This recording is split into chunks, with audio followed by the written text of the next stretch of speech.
Bang Krisna ini tuh apa ya, termasuk orang yang paling sering lah bekerja sama dengan gue waktu dulu kan. Iya benar. Kita awal ketemu itu waktu itu hujan ya. Waktu itu hujan kalau nggak salah sempat di warkop ini, warkop Tanjakan UI waktu itu. Ngomongin warkop kita sekarang lagi. Ini gue bukan bicarakan perusahaan gue ya, tapi ada beberapa perusahaan yang ngelarang si pekerjanya untuk ngambil side joban atau freelance. Ada loh beberapa. Iya, gue pernah dengar juga. Karena ya si perusahaan nggak berhak menurut gue. Harusnya.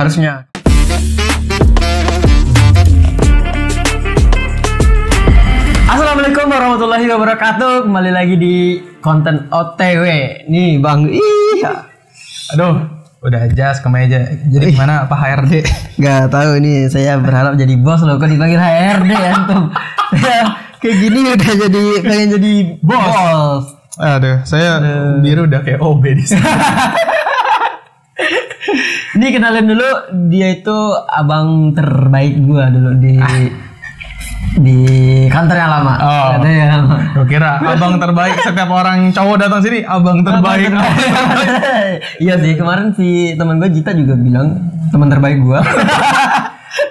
Buat besok ya, ada yang duduk di sini, dia yang terbaik. Template-nya selalu yang terbaik. Karena cuman Carville. Apa tuh? Tetap yang terbaik. Aduh, gua nggak tahu lagi. Oke. Nih, Bang Krisna ini tuh termasuk orang yang paling sering lah bekerja sama dengan gue waktu dulu kan. Iya benar. Kita awal ketemu itu waktu itu hujan ya. Waktu itu hujan kalau nggak salah sempat di warkop ini, warkop Tanjakan UI waktu itu. Ngomongin warkop kita sekarang lagi. ada logo ayamnya nggak di depan? Ada logo ayamnya. Ini dari warkop siapa? Warkop ini warkop Akang namanya. Warkop Akang. Ini makanan lumayan terfavorit di Depok, khususnya bagian komplek gue ya. Oh gitu. Karena ini namanya mie gaul Bang. Mie gaul. Kenapa dikasih nama mie gaul? Gue nggak tahu ya, karena dari dulu itu emang namanya udah mie gaul, udah gitu aja. Karena mungkin ya buat mahasiswa murah juga dan sebagainya. Iya. Lu nggak gaul kalau nggak nongkrong sambil makan mie gaul katanya. Gue juga nggak ngerti kenapa gaul. Bukannya lu gaul aja kalau gitu. Oke. Lu cobain dulu kalau mau. Ntar kita lanjut dulu aja. Ini masih pembuka, langsung makan ini. Nggak apa-apa, nyobain aja maksudnya. Nyobain apa? Kerupuk, sosis kali sosis. Pedes ya? Kita juga bersama Kopi Kenangan. Deh. Bukan di endorse, gue jujuran aja bukan di endorse. Cuman gue suka aja Kopi Kenangan. Mengerti lah ya. Iya. Itu namanya kan menjilat dengan gaya. Iya. Karena ya gitulah. Nah, ngomongin kenangan nih. Waduh, langsung perkenalan langsung Bang Krisna ini kenangan gimana ceritanya? Saya juga kaget tiba-tiba kayak gitu mah. Mana Jan? Ngomongin kenangan nih. Kita dulu kan satu kantor ya, satu atap kita. Satu atap. Emang kita punya atap? Satu rooftop. Satu rooftop. Nah, gue suka banget dengan gaya konten lu, gaya pikiran lu, dengan ide-ide lu yang baru, kreativitas lu. Karena lu udah lama juga kan bekerja di bidang kreatif kan. Entertain. Termasuk juga kreatif. Beda ya sama orang anak kreatif sama anak entertain, beda ya? Setahu gue sih sama ya. Antara entertain itu kan pasti juga ada sesuatu yang kreatif juga gitu loh. Oke, cuman kadang yang kreatif ini kan belum tentu masuk ke ranahnya entertain. Iya, ada juga yang lainnya. Iya, ada juga yang lainnya. Makanya kalau apa tuh? Waktu itu gue ini kan gue di radio sama stand up. Jadi otomatis antara kreatif dan juga entertain. Dulu pernah stand up juga. Gue lupa lah. Pernah stand up. Cuman ya karena mengerti diri ini tak terlalu lucu ya. Iya bener. Jadi kita ngebantu aja dari belakang belakang. Tapi lu lucu loh Bang. Hah? Lu lucu loh. Orang kedua nih, yang pertama nyokap gue sih. Pokoknya siapapun di sini gue puji-puji. Aduh gue Jan. Udah muncul sayap gue nih. Kenapa? Mau terbang kan? Di Sanjung. Enggak, gue nggak muji. Gue muji ya, bukan menjilat. Oh gitu ya. Alhamdulillah. Asal jangan ini ya, jangan tokoh ya. Kok tokoh? Syahwud. Oke, lu dulu di radio itu berapa lama? Gue di radio 5 tahun. Yang pertama ya, kan gue ada 2 radio. Wah banyak tuh. Ada. Jadi itu di Kendari. Di Kendari, di Sulawesi Tenggara. Jadi pertama gue masuk di tahun 2014 akhir di bulan-bulan kalau nggak apa kan gue masih SMA tuh gue. Oh iya. Kelihatan tua ya. jadi gue tuh lulus 2014 Agustus langsung ke Kendari. Jadi Agustus September sekitar Oktober kalau nggak salah tuh September gue masuk radio gitu. Abis itu tapi gue stand up-nya baru masuk di 2015 awal Februari kalau nggak salah gue. Lu stand up udah dapat job atau cuma open mic doang? Kayak biasa. Dapat job. Gue jadi apa ya? Kalau dulu itu gue ngebantu teman-teman juga bahwa kan mereka open mereka ya? Iya, mereka cuma tampil aja open mic. Cuman kan rada kurang untuk bagaimana mengkomunikasikan antara si punya acara atau si klien gitu kan dengan kapasitas atau kemampuan teman-teman gitu. Nah, karena gue juga udah biasa ngomong di radio gitu dan sebagainya, jadi gue tahu nih untuk menghadapi klien seperti apa, gimana cara ngelitnya, bawanya kemana, diskusinya enaknya gimana, negosiasinya gimana gitu.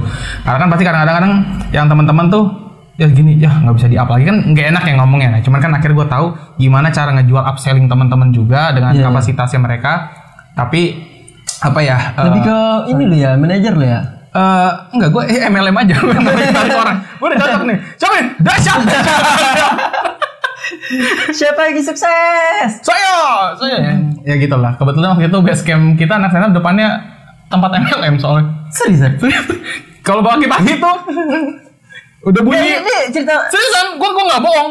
Jadi depan basecamp emang rame orang kan, kita bingung apa. Cuma kadang ada teriak-teriak kayak gitu, kita cuma ngeliat di jendela. Wah, MLM. Duh, shot. Beneran, gue nggak bohong. Itu emang beneran. Nah, lu awal open mic itu di mana? Di kafe? Biasa kafe kan? Biasa kafe kan? Kalau kita cuma satu-satunya stand up, komunitas stand up yang tampil stand up tuh di hotel, di lobby hotel. Wow. Di lounge. Lounge itu kan kayak kafe gitu ya. Lu satu geng nggak sama Raim dulu? Raim dulu yang masuk. Oh, berarti Raim itu udah senior lu banget. Raim udah senior, makanya waktu pas perwira lah ya dia. Iya, bentar lagi kan udah purna dia. Oh enggak. Purna udah selesai. Jadi kan masih. Jadi Raim duluan masuk, baru pas karena ada ikoniknya itu ya, ikoniknya di stand up Indo Kendari kan Raim ya. Ntar gua potong si Ari Untung, Ari Untung mah jual bolu dia, ambasador bolu dia. Ari Kriting. Bronte. Ari Kriting itu dia sebenarnya dulu pernah main. Jadi dia masuk komunitas yang sama. Awal ceritanya gini, ini long story, bukan long short story ya. Kalau anak-anak sekarang long short story. Jadi awal mulanya stand up itu di Kendari belum ada yang namanya komunitas. Iya. Jadi hanya kumpulan orang-orang di suka nonton stand up, kebetulan di kafe. Ya udah kalau ada yang mau cerita-cerita lucu atau pengalaman apa, ceritalah katanya. Nah kebetulan sepupu gue dulu itu tergabung untuk open mic. Iya. Cuman belum ada nama komunitasnya. Nah akhirnya udah mulai ranah stand up ini di TV udah mulai muncul dan sebagainya gitu kan, di Kompas TV muncullah, bukan muncul sih. Itu tahun berapa? Udah lama banget itu, 2000, sepupu gua kan 2009 ya, di sekitar. Oh ya berarti belum ada Suci dong. Belum ada, masih Kompas. Jadi masih di Kompas TV. Sepupu gua tuh Metro TV. Jadi sama Inal kan ketuanya waktu itu ya. Founder stand up Indo Kendari. Jadi dulu belum ada komunitas, cuman kayak kita sering nongkrong, cerita-cerita lucu. Akhirnya karena udah mulai ada panggungnya, udah mulai ada ininya, wadahnya, Inal Tora tuh bikin wadahnya stand up Indo Kendari untuk komunitasnya. Makanya akhirnya terbentuk komunitas ini gitu. Nah, pas ada bukan Sun 1, ada event atau apa, gue lupa. Ari Kriting datang untuk sharing knowledge gitu kan tentang stand up itu apa, pembuatan ini apa dan sebagainya. Cuman Ari ini datang dari mana nih? Ari ini udah dari waktu zamannya dia ini di Jogja ya, dia kuliah kan? Gua nggak tahu tuh. Iya pokoknya Ari Kriting tuh kuliah tuh di daerah. Oh berarti dia udah Jogja, gue lupa. Udah ini dulu ya, udah. Iya udah ilmu duluan. Iya udah ada. Terus baru datang ke Kendari untuk sharing dan sebagainya. Karena kan orang ibaratkan dia juga lama di Kendari juga, terus juga ada keluarga dan sebagainya gitu kan. Nah makanya akhirnya si adiknya Amal waktu itu dia dari stand up Indo Buton, stand up Indo Buton ya, bau-bau sana, karena harus nempatin ada rumah di Kendari, itu jadi base camp kita anak stand up Indo Kendari. Nah dia jadi akhirnya gabung juga di stand up Indo Kendari. Tapi sebenarnya Amal ini bisa ke Buton, bisa ke Kendari. Jadi yang penting sama-sama komunitas lah intinya. Terserah. Itulah kalau tentang stand up Indo Kendari Lu dulu bayar berapa dulu pertama kali? Oh, gue malah pertama kali nginjekin di Kendari gue dibayar itu dari awal mulai gue MC. Bukan stand up. Bukan stand up. Nah, stand up maksud gue. Kalau stand up gue pernah dibayar. MC gue udah tahu loh ya, lu sejauh mana ya. Kalau stand up tuh pernah ngalahin Dani lah. Dani siapa? Dani siapa ya? Daniel. Oh, Daniel. Gue denger Daniel lah. Oh, lahnya apa nih? Oh, Daniel. Kalau stand up tuh gue pernah berapa ya? Awal-awal tuh emang gak terlalu tinggi ya. Paling kayak 150, 200. Standar UMR di sana lah ya. Iya, UMR komika kayak. Enggak sih, karena melihat juga panggungnya seperti apa, apakah korporat atau komunitas, berapa menit, materi yang dibawakan seperti apa kayak gitu. Jadi menyesuaikan juga sama ini. Nah, kebetulan waktu itu pernah gue mau isi acara stand up tuh. Tahun baru nih, ini juga udah mau tahun baru. Tahun baru gue mau ngisi materi stand up. Gue datangnya telat, temen-temen udah pada datang di mall gitu kan. Tahun berapa tuh tahun barunya? 2000 berapa ya? 15 lah. Enggak, kayaknya 16. Antara 17 atau 18 gitu. Oh, baru. Iya, 17 kayaknya 2017. Jadi, teman-teman udah pada ngumpul sana. Ya, yang punya acara kontak gua kan, hubungin dan sebagainya. Oke, teman-teman udah pada datang. Motor gua kan beli kan motor seadanya ya. Namanya kita ngerantau, yang penting ada kendaraan kan. Jadi kebetulan motor gua tuh rusak remnya. Rem tangan nggak ada, rem kakinya udah ngelos, ngeblong. Pas masuk di parkiran mall, dia naik gini, pas turun harus langsung belok begini, ngelos kagak ada remnya. Jadi gue tuh kalau mau ngerem nurunin gigi gue.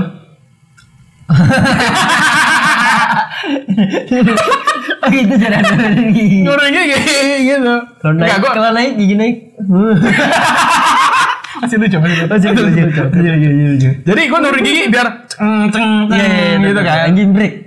Iya benar. Pas itu nggak bisa, gue kaget. Iya. Ada bawa bapak sama anaknya tuh sekitarnya SMA lah gitu. Cowok cewek? Anaknya. Cowok. Ya. Ketabrak sama gue. Kalau cewek kan berharap langsung. Iya. Apa? Kayak FTV nyatakan cinta, namun aku malu.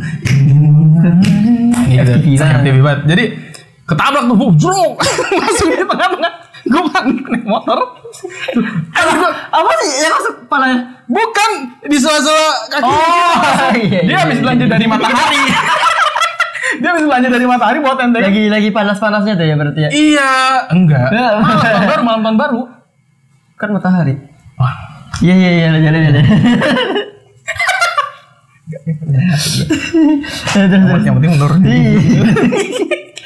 Terus bapaknya marah gak? Bapaknya enggak.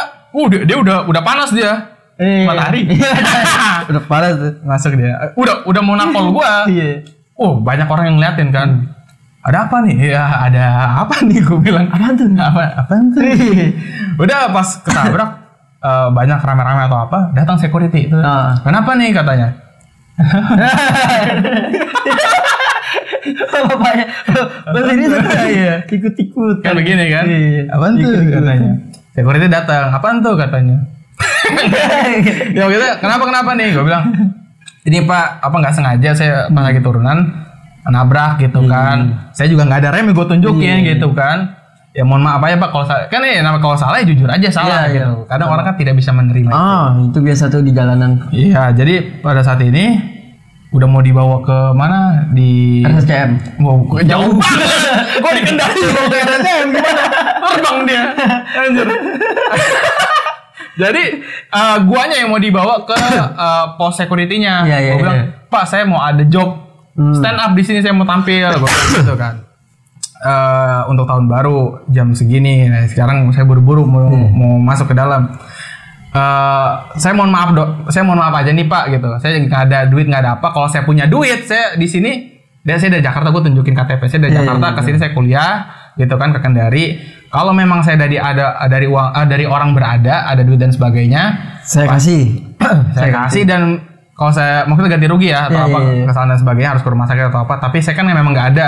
Kalau saya punya duit, gue bilang, kalau saya punya duit, ini motor udah saya lama benerin ini remnya. Iya kan? Nah, ngapain saya diem-diemin aja remnya? Kalau saya ada duit kan, tapi kan saya mau cari duit Pak di sini Pak ini. Ya udah. Ntar gini. Ntar kalau udah dapat duitnya kasih ke gue. Anjir juga nih, dicari gue ya. Aduh, gitulah. Jadi perjalanan ke stand up tuh lika-likunya banyak yang di corporate banyak, tapi ya rada susah kalau di corporate. Gue emang susah masuk ke ranah corporate, mau itu stand up mau itu gue MC gue nggak bisa. Nah, yang gue tangkap ini sih bang, kan lu abis dari stand up radio itu kan masih satu linear sama ini lo, sama anak-anak kreatif lah, gue nyebutnya anak kreatif. Kreatif. Terus lu pindah ke agensi yang kemarin. Itu masih satu linear menurut gue ya. Terus sekarang lu, menurut gue lu lebih ke kantoran banget sekarang gitu. Karena gue sekarang kan bisdev ya. Bisdev itu kan sebenarnya kan ada dua tipe Jan. Ada yang memang sales untuk mencari prospek. Ada lagi yang untuk ke partnership aja. Ya ibaratkan LO ya kalau. Iya, jadi cuman LO-nya klien kan. LO-nya klien. Jadi kayak untuk ngedevelop ada apa lagi untuk mendiskusikan. Tapi sebenarnya makanya sekarang sales kan terlalu luas banget ya. Tapi tugasnya sama sebenarnya. Bizdev, marketing, sales marketing sama AE, akun eksekutif gitu. Oh, kira After Effects.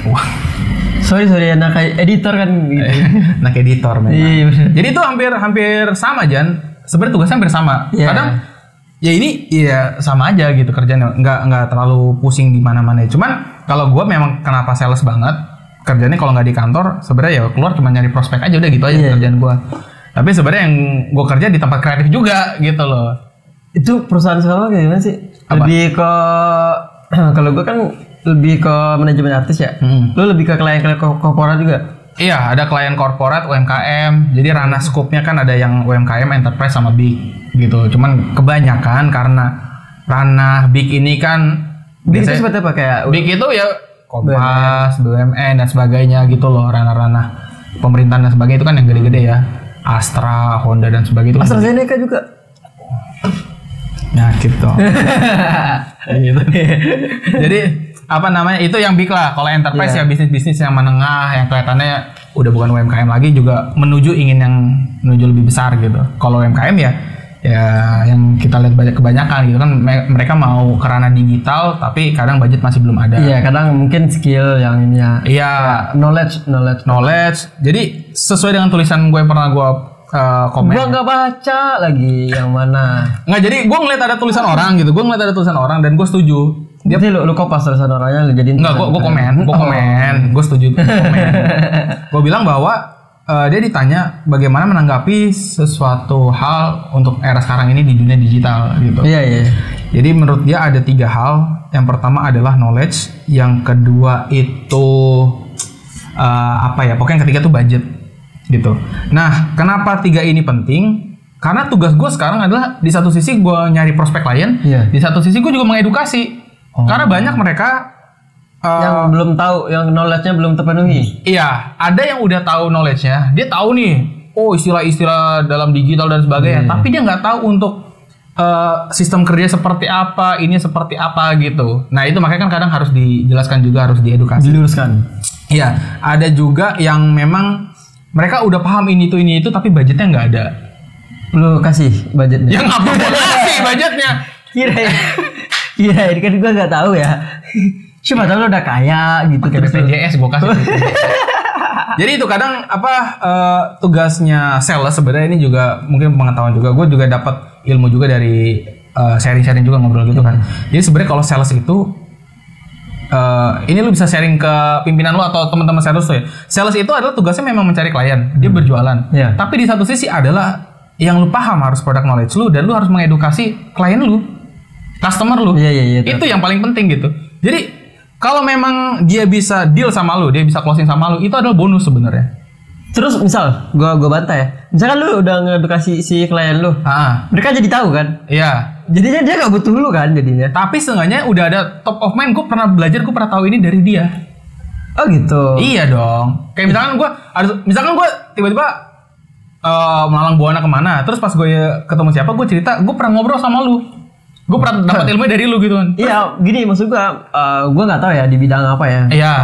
Gue contoh dulu di profesi gue, misalkan video gitu kan. Iya. Gue suka nih kayak misal lu punya YouTube channel gede banget, terus editingnya bagus banget kan. Terus gue mau pakai jasa lu, bang, gue mau dong lu jadi editor di YouTube gue, mau nggak? Ya udah. Terus sambil lu jadi editor gue lu kayak ngajarin gue ini tuh. Nah gue berpikiran loh kayak daripada gue bayar lu lagi, mending gue kerjain sendiri kan gue ilmunya udah dapet gitu. Kalau menurut gue pribadi ya gue nggak apa-apa. Oh gitu. Iya, kalau gue nggak apa-apa karena ilmu nggak ada matinya, coy. Itu ada ilmu bekal lu nanti sampai di sana lu udah berbagi apa ya? Berbagi pahala buat orang. Iya tapi kan bisdev itu lebih ke bisnis loh. Bisnis itu menurut gua orientasinya cuan. Memang, tapi dikasih tahu bahwa kalau dalam sales memang kita gimana cara terus pendekatan untuk bisa narik si ini. Makanya kan kita mengedukasi bahwasanya ini orang udah paham banget knowledge ini tahu. Oh ya udah gue udah trust sama dia, ya udah di handle dah gitu. Tapi di satu sisi kenapa harus dikasih knowledge kayak gitu biar si klien ini juga paham. Karena ya lu bukan sebagai untuk mengerjakan eksekusi doang, tapi lu juga harus membantu menganalisis harusnya seperti apa bisnisnya dan sebagainya kayak gitu-gitu. Makanya sebenarnya kan yang dijual itu kan ilmu dan kepercayaan. Berarti lu harus mempelajari semua perusahaan itu beda-beda ya kliennya beda-beda ya. Lu megang satu klien doang atau beda-beda? Gua nggak megang satu klien, gue nyari prospek klien untuk ngedilin. Karena gue yang gue pahamin adalah produk service gue. Gitu. Keren. Itu poin yang bagus sih. Kayaknya kagak ada deh omongan-omongan. Kayaknya diminum dulu. Oh iya kita makan dulu udah. Lu makan dulu sambil makan juga gak apa-apa Bang. Sambil tidur boleh nggak? Boleh banget. Nah. Susah ya harusnya tadi sebelum mulai tag dibuka dulu ya. Anjir. Biar orang tahu kalau ini tuh baru bukan panjangan. Oh nih tuh ada bunyi. Kedengeran nggak kocok-kocokan nih. Nah, tapi lu kan talent ini, lu kenapa lu jangan dibersihin juga? Nah, oh bisa. Wah, nih, kopi kenangan. Udah belum? Kenangan gak bikin kembung. Itu beda dong. Beda. Gimana aja? Lebih keluar. Wah. Ini Bang. Kan dulu lu anak radio. Iya. Berarti lu anak radio sama stand up kan. Berarti basic lu itu emang sebenarnya di seni suara. Iya dong, jual vokal apa namanya? Ada istilah lainnya enggak? Tuh. Talent vokal, Voice talent. Ya. Kayak gitu kan, basicnya kan. Basicnya komunikasi pasti bersuara. Belum tentu dong. Komunikasi syarat ya. Iya bisa jadi. Pakai sandi rumput. Gue anak. Serius ini gue bantah dulu nih. Gue anaknya emang susah ngomong. Cuman gue bisa.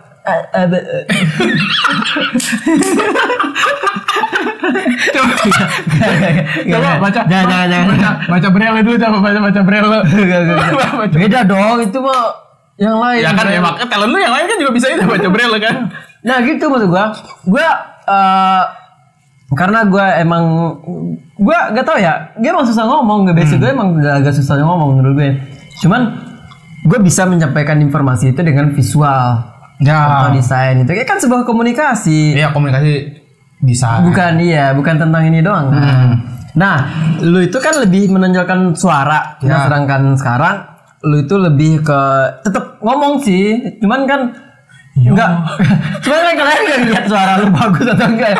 Halo, jadi gitu kan kayak gitu kan maksud gue kan. Nah lu masih ini nggak, masih punya kayak freelance atau side job tentang talent suara lu nggak? Sayang banget soalnya kalau suara lu nggak dipakai. Masa lu ngomong nggak pakai suara? Kadang suara gue pernah dipakai pas pemilu. Iya juga, gue juga sih. Gue juga kepikiran lagi suara. Jadi gue dan ya, gue pernah kan ya? Ya, gue tuh pernah lu. Boleh pakai punya gue tapi pakai mata lu. Jadi untuk sekarang ini ya, tentang masalah freelance itu di era sekarang tuh menjadi sesuatu hal yang apa ya, memang digandrungi sama pekerja-pekerja gitu. Kreatif ya. Di satu sisi kalau dulu kan freelance kan ya udah karena gue sibuk, gue di rumah, makanya kayak di rumah atau apa ada kesibukan lain, gue ambil freelance. Takutnya gue nggak bisa ngurusin kuliah gue, nggak bisa kayak ambil freelance. Tapi semakin kesini gue lihat mau pekerjaan lu apapun pasti dia punya ada side jobnya. Iya benar banget. Jadi freelance gitu. Entah siapa yang salah. Jadi tahu. Jadi entah masih lucu lagi. Jadi bukan gue nggak tahu banyak yang mau ngambil side job untuk menjadi freelance gitu. Tawarannya pun juga banyak. Iya. Ya memang nggak salah dari perusahaan yang mencari kalau menurut gue. Ya namanya mereka kan cari yang bagus aja gitu untuk kinerjanya mereka. Tapi orang-orang ini banyak mau mengambil side jobnya untuk kepuasan pribadinya mereka, uang ya. Jadi misalkan untuk memenuhi kebutuhan hidupnya dan sebagainya. Jadi orientasinya udah beda ya. Yang pertama itu cuma ngisi waktu. Pertama setahu gue dulu freelance untuk ngisi waktu. Gue ngisi waktu aja, gue kerja, gue freelance. Sekarang udah orientasinya duit ya. Sekarang orientasinya duit karena kebutuhan kayak misalkan lu kerja di Sudirman, lu kerja di daerah-daerah segitiga emas ya. Karena kalau segitiga biru kan terigu.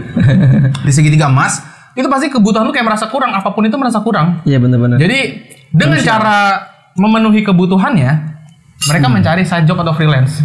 Ya kalau memang untung-untung ada yang berjualan bisnis ya. Tapi kadang kan jadi nggak ke-handle.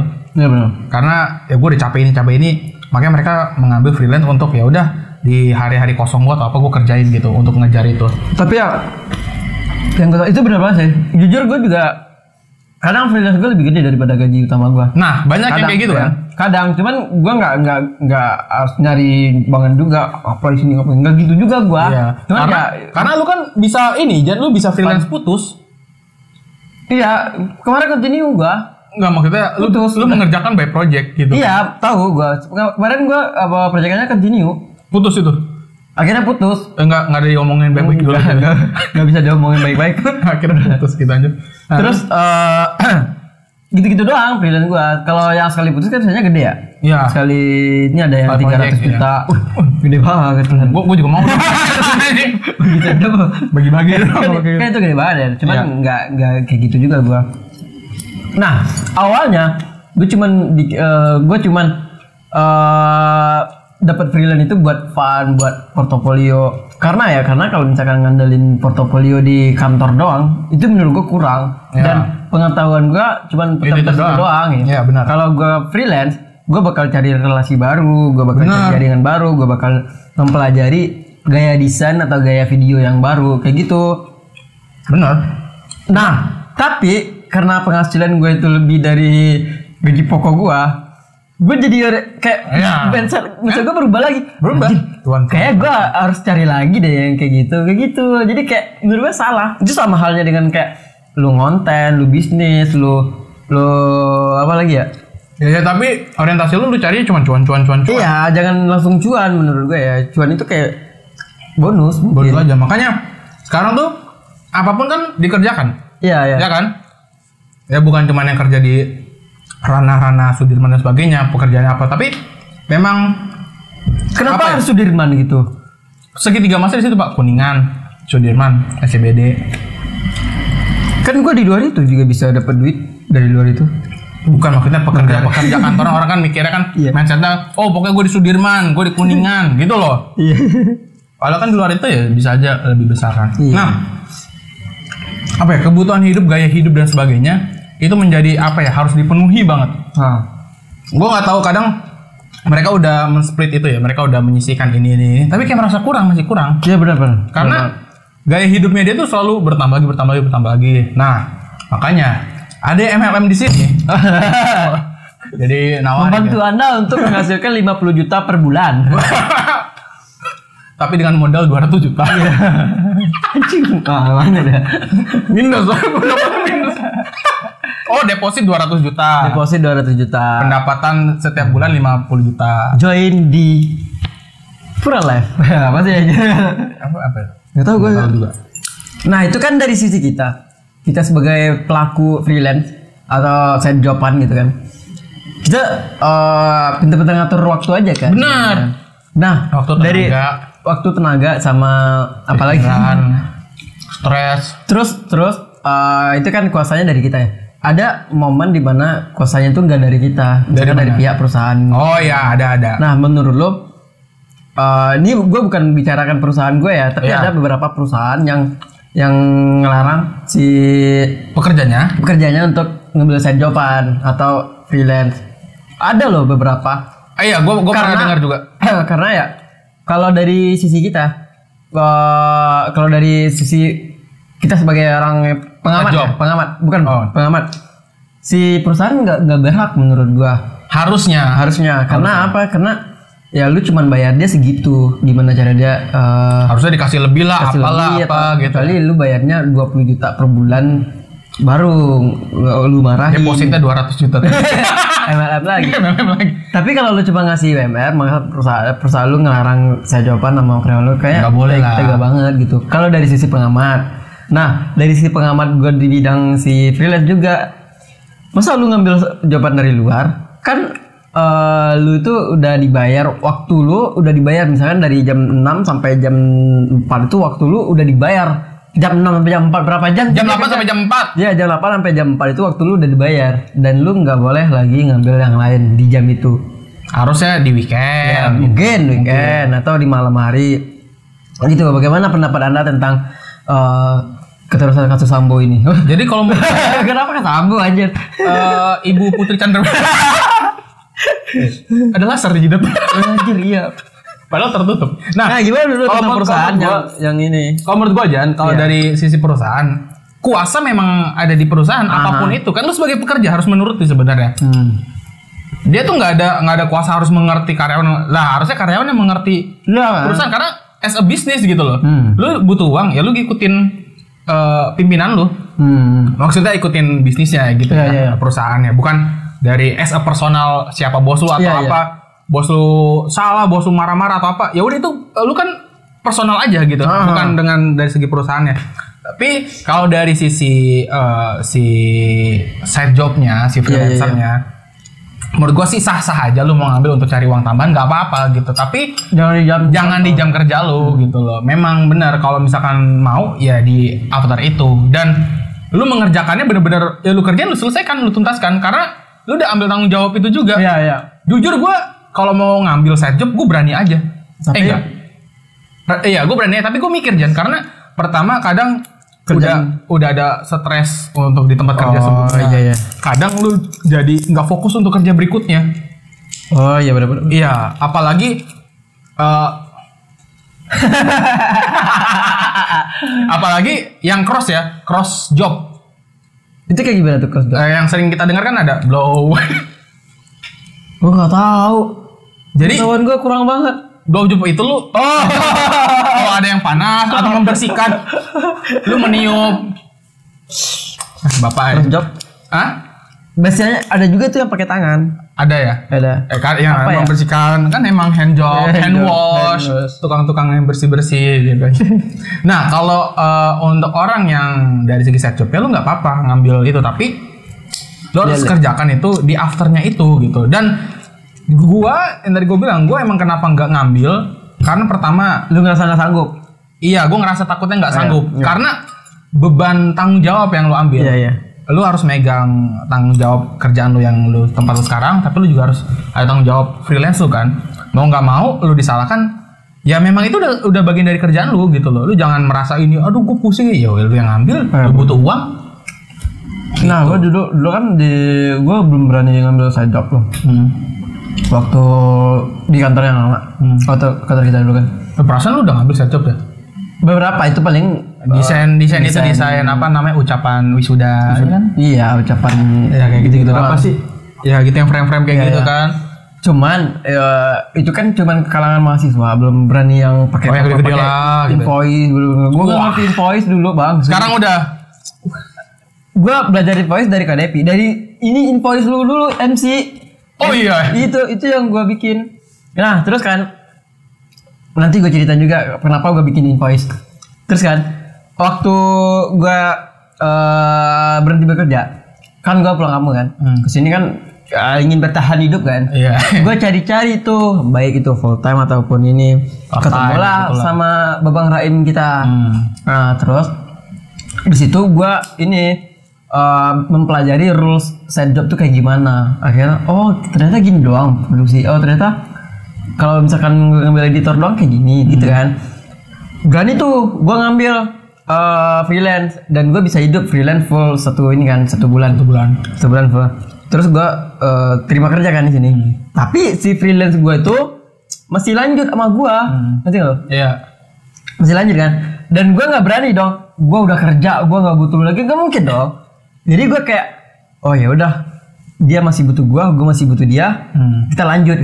Tahu-taunya di beberapa lain gue ketagihan kan, karena gue udah ngambil cadep dia, gue ngambil yang kerjaan utama dan ini lumayan waktu itu ya. Sekarang beberapa udah cut.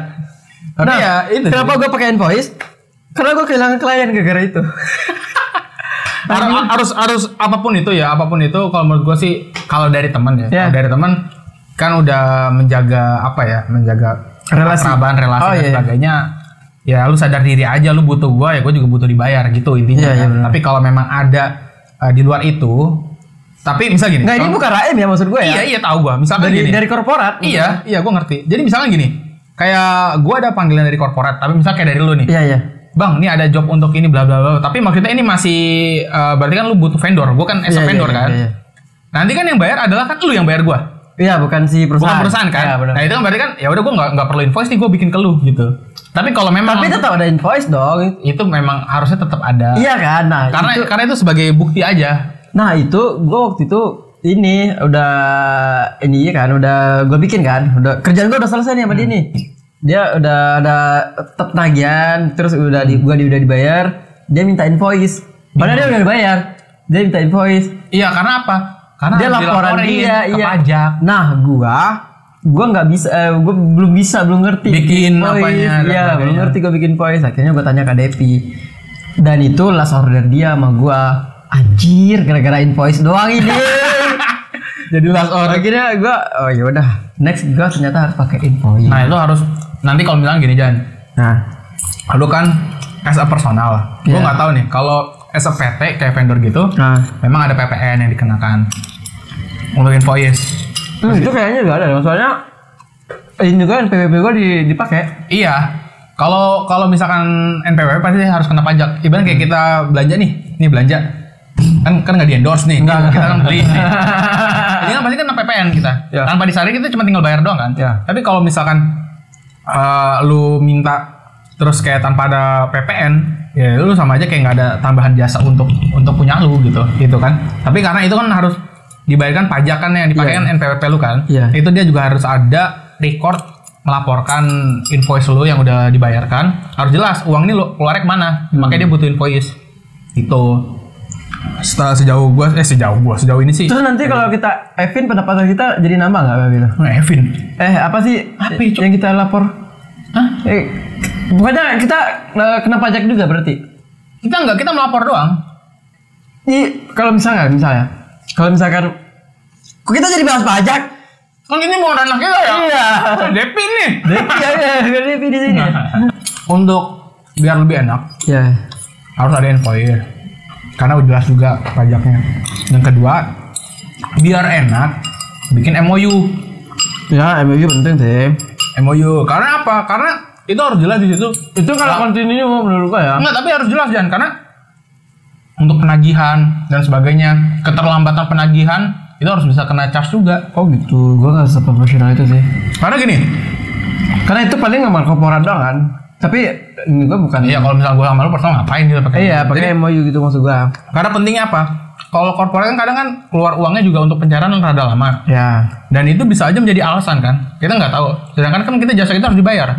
Kalau lu pakai vendor, otomatis kan lu harus ngebayar vendor juga. Iya. Kan? Jadi repot nih lu di post vendor, lu nge-post ini juga nggak ada kabarnya. Makanya pada saat untuk penandatanganan MOU dan sebagainya harus jelas juga dari segi MOU-nya.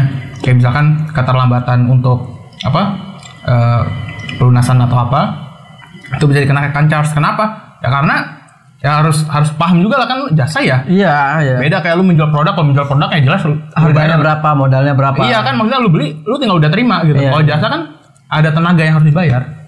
Iya, gitu. Sama kreativitas. Nah, itu ide. Dah nih Bang, kayaknya udah mau azan sore. azan apa sih? Belum aja. Bukan masa belum ajan. Saya kesini belum ajan udah sholat.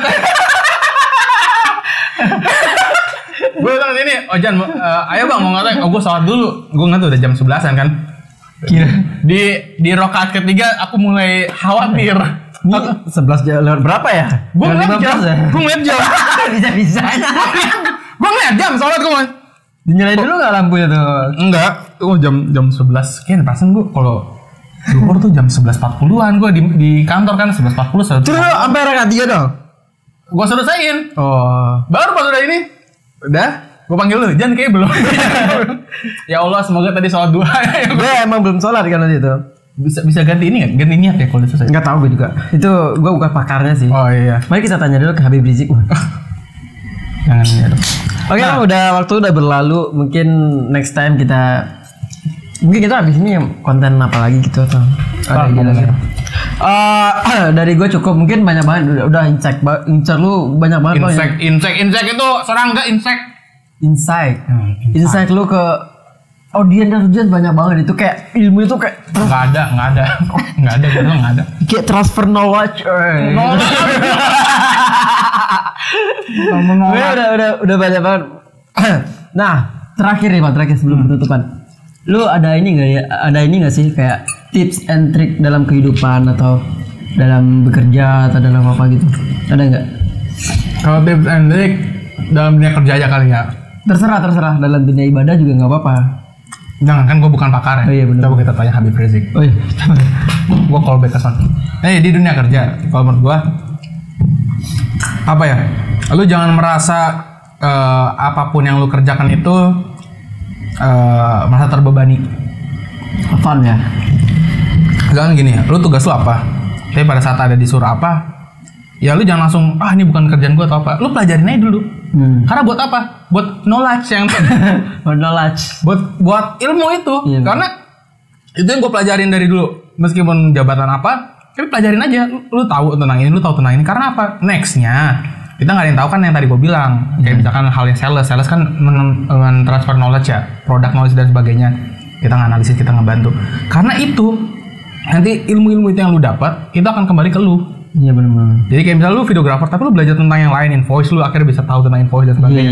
Emang itu ngaruh sama ini lu? Sebenarnya kan ngaruh ya, bisa ngaruh. Bisa akhirnya bisa lu paham gitu. Cuman kalau pada saat itu lu nggak tahu, gue mungkin nggak ngerti kan, nggak ngapa-ngapain juga. Lu nggak punya ada kenalan DP, lu nggak ada kenalan apa gitu. Lu bingung kan ngapain? Lu nyari Google juga nggak ngerti tentang pajak misalkan. Jadi itu apapun yang lu kerjakan, lu pelajarin dulu aja. Lu pahamin dulu, lu tahu. Nanti kalau nextnya yang ada diminta tolong lagi, baru lu bisa tolak dengan halus. Misalkan tugas saya kan ini ya, tugas saya ini ya gitu. Ada porsi-porsinya dan yang lu lakukan itu yang penting jujur. Terus jujur aja sih dalam pekerjaan tuh jujur. Kadang jujur dan ikhlas kuncinya sih. Iya, dan karena lu kalau kerja selalu menjilat atasan lu, jilat teman lu sendiri gitu kan, nggak akan berkah. Jadi apapun itu lu kerjain aja secara jujur. Oh ini lu dikasih amanah keuangan nih, begini-gini, pakai buat makan ini ntar ini. Mending bilang gitu loh. Uangnya jangan sampai lu nggak bilang ini lebih gitu. Nggak bakal berkah apapun kerjaan. Yang penting jujur dan ikhlas dalam dunia kerja tuh. Itu jangan lupa 2024 pilih saya. Kalau gue ya. Apa lu? Kurang lebih sama kayak lu tadi ya. Cuman kita udah pernah bahas juga di pembicara kita sebelumnya. Bahwasanya bekerja itu untuk lu yang belum profesional kayak gue ya. Gue ngerasa gue belum profesional, belum profesional kerja. Kalau profesional kerja itu kan memang udah pro banget ya, kayak There's no limit. Kok dia? Sama dia. Kalau misalkan kayak fresh graduate atau itu, lu jalani dulu aja. Orientasi lu bukan duit dulu gitu. Lu orientasi lu itu kayak pengalaman, ilmu dan relasi. Itu sangat penting, jauh lebih penting daripada duit yang lu dapatkan. Percuma lu gaji gede kalau lu nggak dapet apa-apa. Ada jenak itu kan. Karena sih ya, tadi gue bilang kan, lu ambil aja ilmunya meskipun lu bukan jabatan lu itu ambil ilmunya. Terus ya udah ntar gue tahu tentang gini. Toh juga bapak-bapak ID sering sharing tentang ilmu apa kan? Gak tahu gue nggak ikutin. Misalkan adik-adik kalau ini ada ilmu tentang ini, ya begitu lah intinya. Terima kasih untuk Bang Krisna telah. Terima kasih Fauzan. Mungkin minggu depan atau kapan lagi. Kayaknya panjang banget nih obrolan panjang banget. Ini next lu kesini lagi ya. Next gue ganti baju kali ya. Terlalu formal banget. Iya, dia juga formal. Kita ngebahas kerjaan pakai jas. Iya, gue udah beranggapan jadi bos malah. Saya HR. HRD. Jadi nanti gimana Pak kelanjutan? saya bisa tunggu tahun depan ya. Tahun depan kan entar lagi tahun depan. Oh iya, benar. Januari. Nah, mungkin itu dulu dari episode berapa ya? OTW episode 4 sekarang bersama Krisna Bayu Pratama. Bersama Fauzan Jamia. Sampai jumpa lagi di OTW selanjutnya. Bye-bye. Bye-bye.